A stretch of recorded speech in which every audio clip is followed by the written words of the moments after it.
اقبال کی نگاہ دور راستی جس نے یہ کہا تھا کہ فرنگ کی رگے جاں پنجہ یہود میں ہے. یہودیوں کو یوں نہ سمجھو کہ ان کے اپنے پاس کچھ نہیں ہے، فرنگ کی رگے جاں پنجہ یہود میں ہے. لیکن بہرحال مسلمانوں نے دیکھا کہ یہ یہاں قدم جماتے ہیں، اور انہوں نے تو اس کو کچھ اہمیت ہی نہ دی کہ نہیں صاحب ان کی مملکت قائم ہی نہیں ہو سکتی تھا. دیکھتے چلے گئے، قائم کرتے چلے گئے. پہلی غلط فہمی تو ہماری یہ تھی. دوسری غلط فہمی ہماری یہ ہے کہ ہم نے سمجھا ہوا یہ ہے کہ یہ 90 کروڑ یا 1 لاکھ کی آبادی جو ہے وہ ایک قوم ہے، ایک یونٹ ہے، ایک وحدت ہے.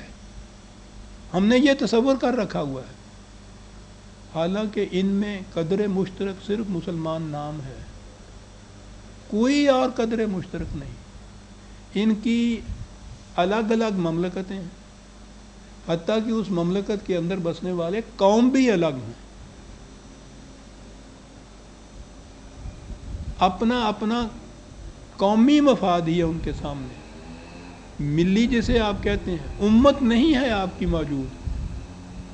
حتیٰ کہ یہ ایسی قوم بھی نہیں ہے کہ وہاں سے وہاں تک ایک قوم کی حیثیت ان کی ہو، ایک ارب کی یا 90 کروڑ کی، بالکل نہیں. ہم اس غلط فہمی میں ہمیشہ رہتے ہیں. اگلی چیز جو ہے وہ یہ کہ قوم مذہب پرست ہے ہماری. مذہب حقائق کا سامنا کرنا نہیں سکھاتا. یہ سارا کچھ ہوا آج کی بات نہیں. وہ مسجد اقصیٰ کے ساتھ جو کچھ کیا انہوں نے، آگ لگا دی. وہاں جو کچھ کیا، اب مسجد ابراہیم کو بھی لے گئے ہیں، اب آگے بڑھتے جا رہے ہیں. یہ سب کچھ ہوتا گیا. اب یہ فلسطینیوں کے ساتھ جو کچھ بھی ہوا ہے، اس کے بعد بھی آپ نے کیا کیا؟ اپیلیں پہ اپیلیں ہو رہی ہیں کہ دعائیں مانگیے اس کے لیے.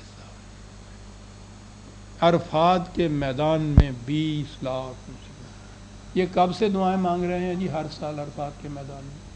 کو معلوم جب سے یہ اقصیٰ والا قصہ شروع ہوا تھا اس زمانے سے یہ ہوا، دعائیں مانگی، دعائیں ہی مانگتے چلے جائیے، ہر سال دعائیں مانگتے چلے جائیے. اتنا بھی کھڑا ہو کے کوئی نہیں سوچتا کہ جب ایک دفعہ ایسی دعا مانگی ہے وہاں عرفات کے میدان میں، کہتے ہیں کہ وہاں جو دعا مانگی جائے وہ ضرور قبول ہو جاتی ہے، ایک کی نہیں 20 لاکھ کی.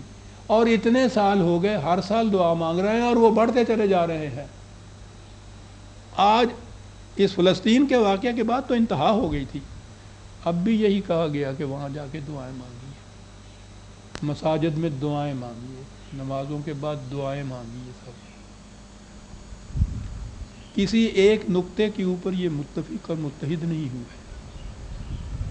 کرنے کی کچھ بات ہے تو یہ کہ یو این او سے التجائیں کیجئے وہاں کہ وہ ریزولیشن پاس کرے ان کے خلاف کچھ کرنے کو،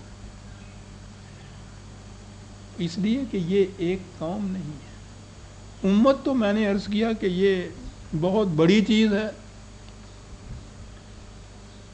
یہ قوم جس کو مسلمان کہا جاتا ہے، اگر یہ امت ہوتی اور قرآن ان کا رہنما ہوتا تو قرآن کا دعویٰ ہے کہ امام للناس یہ ہوتے واقعی امامت نو انسانی کی، لیڈرشپ مین کائنڈ کی ان کے ہاتھ میں ہوتی.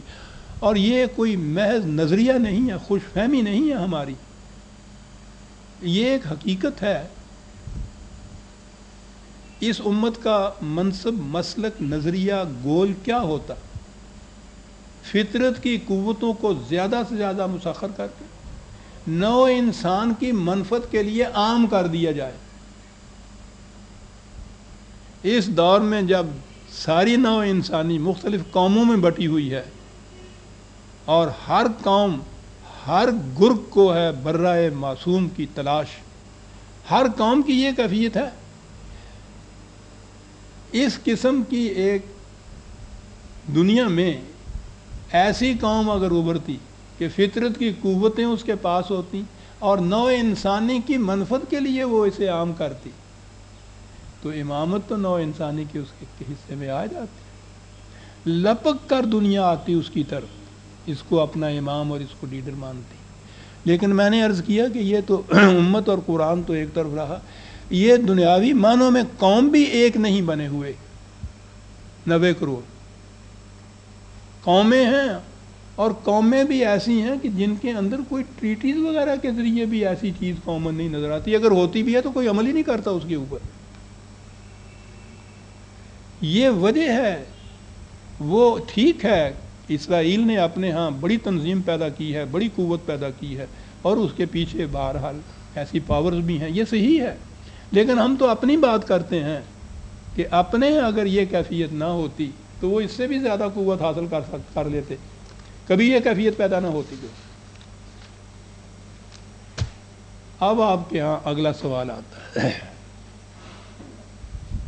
مسلمان ساری دنیا کے اندر ایک قدر مشترک تو یہ ہے کہ وہ نام ہے ان کا، یہ دوسری قدر مشترک یہ ہے کہ ہر جگہ یہ جہاں کسی مسلمان سے ملو وہ اپنی حالت کا نوحہ خواں ہوتا، مرثیہ پڑھتا، ذلیل ہیں، خوار ہیں، پستی کے گڑھے میں گرے ہوئے ہیں، زوال پذیر ہے، مردہ حالت ہے، ہر ایک یہ کچھ کہہ رہا ہے کہ ٹھیک ہے۔ یہاں سے آپ کہتے ہیں کہ کوئی ہے شکل ان کے نکلنے کی؟ پہلی صورت یہ دیکھنے کی ہوگی کہ یہ ان گڑھوں میں گرے ہوئے کیوں ہیں۔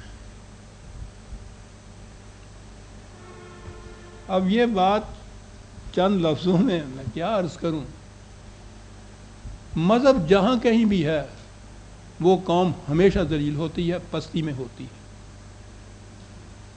دین نے میں کہہ رہا، مذہب کہہ رہا ہوں، اسے حقائق کا سامنا کرنا نہیں سکھایا جاتا۔ کچھ عقائد، کچھ نظریات، کچھ رسم و رسوم، کچھ آداب، بس ان کی کاربند وہ ہو جائے تو سمجھتے ہیں کہ کام ہو گیا دنیا۔ اس دور میں زمانے کے تقاضے اب یہ ایسے آ رہے ہیں کہ مذہب آہستہ آہستہ مٹتے چلے جا رہے ہیں، مذاہب کہیے مٹتے جا رہے ہیں، یا میں کہوں گا کہ مذہب ہی آہستہ آہستہ مٹتا چلا جا رہا ہے۔ چین سے زیادہ بڑا مذہب پرست طبقہ کون سا تھا؟ وہ مذہب بھی بدھ مت جیسا، اور اتنی بڑی قوم، اتنی بڑا ملک، اور وہ وہاں بدھ مت بھی اپنی جو شدید ترین شکل تھی نا، سڑی گلی ہوئی شکل، اس میں تھا وہ۔ کل کی بات ہے یہ۔